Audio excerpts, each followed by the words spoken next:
then there's this. Look at this one. Isn't this the cutest?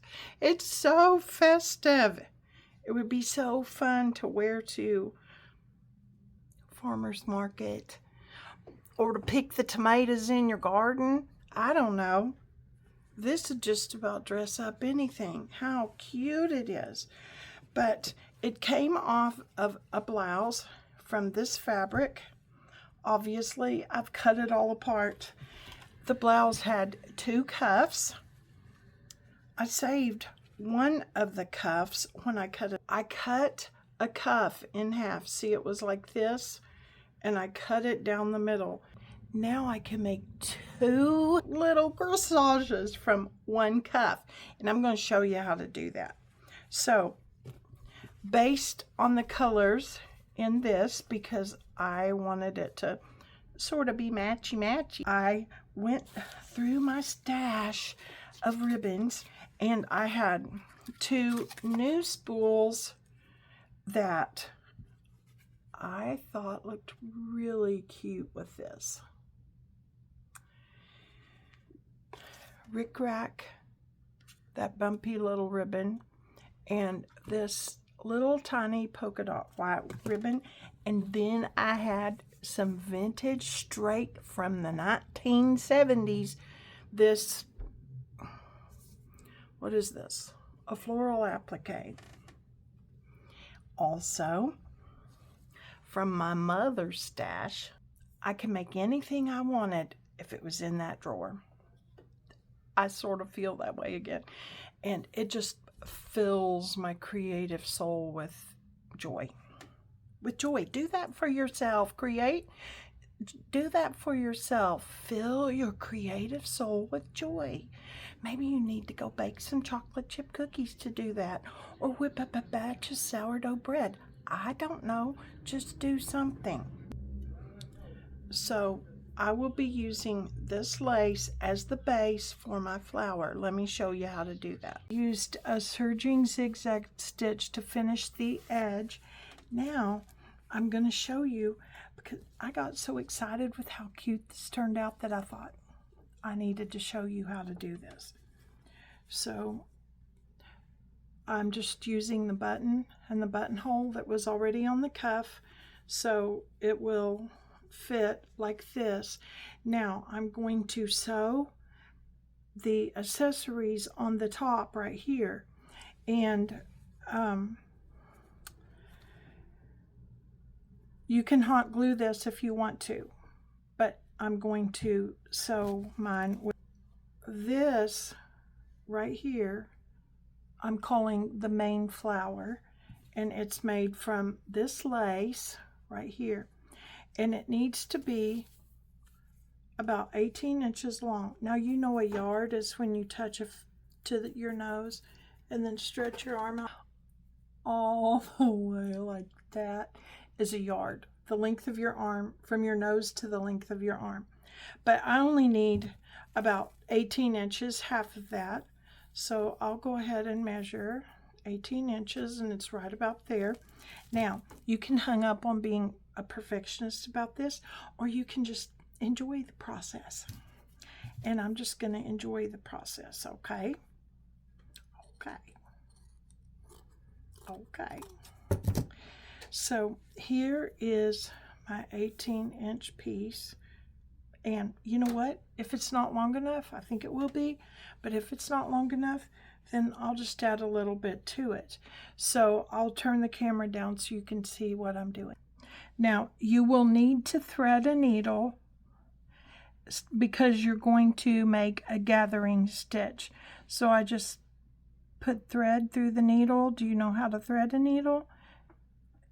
And I have it double-sided, and I have a knot at the end of the thread. Then I'm going to fold this lace in half like this, but let's see, there's kind of a right and a wrong side to this. This is the right side. Okay, so I'm going to fold it I want the right side to be on top. So can you tell how I folded this? I'm not folding it exactly in half. I'm having it offset just a little bit. Exactly in half would be like that. But I'm having it offset just a little. I'm going to start down on this end with my needle and just run it back and forth all the way down, in and out, in and out, in and out, in and out, all the way down to the end down here, all the way down here. So let me do that and then I'll show you what to do next. I have sewn all the way down to the other end. I'm just pulling the lace on the thread. Then I'm going to wrap it around into a circle, and this makes what I'm calling the main flower. And when you get it pulled up as tight as you want, it's good to take a few extra stitches to just kind of secure it. And you just wrap it around like you want it. See how that's just kind of fluffy? Now look, I still have the thread and the needle attached. There's a reason for that. I'm going to lay this right in the center like that, and then, so make sure it lays the way you want it to. I'm going to use this needle and thread that's still attached, and I'm just going to sew through all the layers. That looks kind of cute. I think I'm going to fold that back so the raw edge is kind of tucked in. See that? I tucked the raw edge at the end of the fabric in. And now I'm just going to take my needle and just sew all the way, stick it all the way through, and go back and forth a few times. So I just looped it a couple times because I'm going to add more things, and I'm just going to keep using this same needle and thread and sewing it. So if you compare it to this one, you can see that I tied a bow from this rickrack. Remember, now I've shown you how to just loop it around your fingers, take the loops and tie them through themselves like that. Just fluff it up however you want it to be.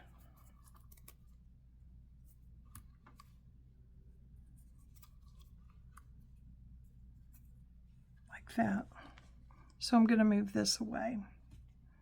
So I'll lay that there. I'll go ahead and cut this off.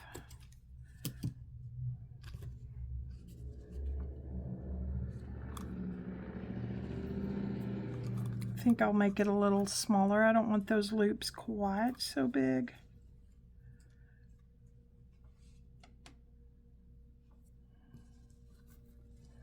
Okay, there's that one. And then I made two bows from this yellow ribbon that has little tiny white polka dots on it. Aren't those just so sweet? And once again, you just make loops and you put the loops through the hole and pull the loops,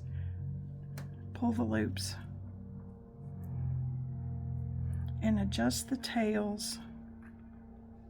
So I'll put that there.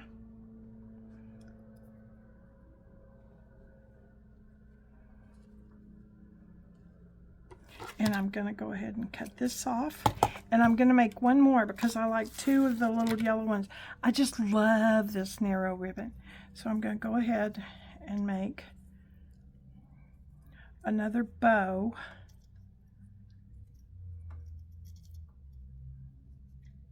So tell me in the comments, would you wear one of these festive little wrist corsages? I've actually worn them, but I'm sure that doesn't surprise you in the least, does it? There's nothing fun about being boring. Okay, look. See how that is. Now, it's just laying there. I have not sewn it yet. I still have my needle and thread right here ready to go when I'm ready. And I think I'm ready.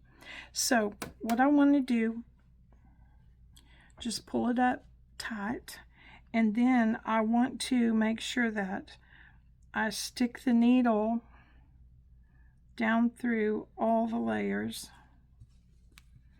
I don't think I caught the blue one. So make sure you catch all the layers. You may need a thimble if it hurts your... So now, if you don't want to sew, you see how easy it would be to just hot glue this on there. Then, here's the fun part. This vintage floral applique from 1970 something.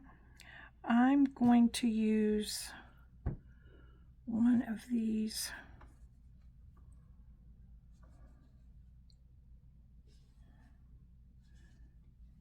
So on this one, I used this. I don't know, that one kind of looks pretty. That's kind of a cute contrast. On this one, I'm going to use the orange one.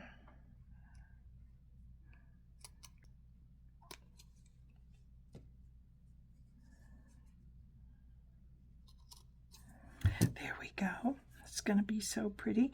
Now, see, I still have my needle and thread that I can just bring it right back up through. On this one, I put, see that little bead right there? I had a little crystal bead. Thank you so much for watching. Thank you so, so much. And please come back. Please come back again. I'll be here waiting for you. I'm sure I'll have something else creative to show you. But in the meantime, don't stay stuck. There's so much hope. Renew your mind. Be creative, and you can be transformed emotionally, spiritually, physically. You can create a life that you love for yourself and for those you influence. All right, I'll talk to you next time. Bye-bye.